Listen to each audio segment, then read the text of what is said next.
లేదండి, మేనేజ్మెంట్ ఎఫిషియెంట్గా ఉంది అని మేము ఛాన్స్ వేసుకున్నాం. 25వ తారీఖు నుంచి 28వ తారీఖు వరకు జరుగుతున్నాయండి. 25వ తారీఖున స్వామివారిని అమ్మవారిని పెళ్లి మాత్రం చేయటం, 26న అభిషేకం వచ్చేసి దర్శనములు, లింగోద్భవాభిషేకము, తర్వాత స్వామివారి కళ్యాణము, గ్రామోత్సవం. 28వ తారీఖున వసంతోత్సవం ప్లస్ పౌలింగ్ సేవతో ఈ బ్రహ్మోత్సవాలు ముగుస్తాయండి. 26వ తారీఖున అభిషేకం తర్వాత స్వామివారి దర్శనం భక్తులకి ఏర్పాటు చేయడం జరిగిందండి.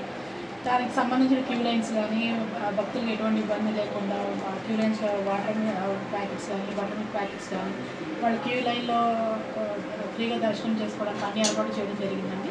ప్రసాదం కూడా ఫ్రీగా ఏర్పాటు చేస్తున్నాం. ప్లస్ అలాగే నా వికలాంగులకు వృద్ధులకు కూడా వెహికల్స్ కూడా అరేంజ్ చేశామండి భక్తులకు ఎటువంటి ఇబ్బంది లేకుండా.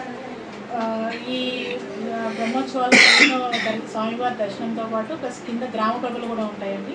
ఆ గ్రామ ప్రభలు చూడడానికి కూడా చాలామంది భక్తులు చేస్తూ ఉంటారు.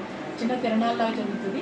ఈ యనమల కుదురులో ఉన్న ఇంటికి స్వామివారి దర్శనం ప్లస్ గ్రామ ప్రభలు వచ్చే భక్తులకు అన్ని ఏర్పాట్లు చేయడం జరిగింది. 7 లక్షల మంది వస్తారు.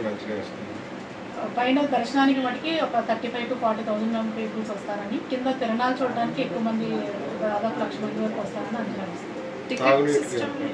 100 రూపాయల టికెట్ ఒకటి, సర్వదర్శనం ఒకటి, రెండు లైన్సే ఉన్నాయి. ఫ్రీ కూడా ఉందా? ఫ్రీ దర్శనం, సర్వదర్శనం మీన్స్ ఫ్రీ దర్శనం. శానిటేషన్ ఏర్పాట్లు కూడా అన్నీ తీసుకోవడం జరిగిందండి. ఎక్కువ మంది పెట్టుకోవడం జరిగింది. అందరి డిపార్ట్మెంట్ కోఆర్డినేషన్తో కూడా.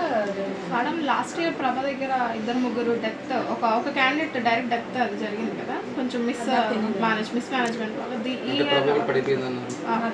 ఈ ఇయర్ ఏమైనా కేర్ తీసుకుంటారా ప్రభల విషయంలో? ప్రభలు అంటే అది మొత్తం పోలీస్ వాళ్ళ కంట్రోల్లో ఉంటుందండి, మొత్తం వాళ్ళే చూసుకుంటారు.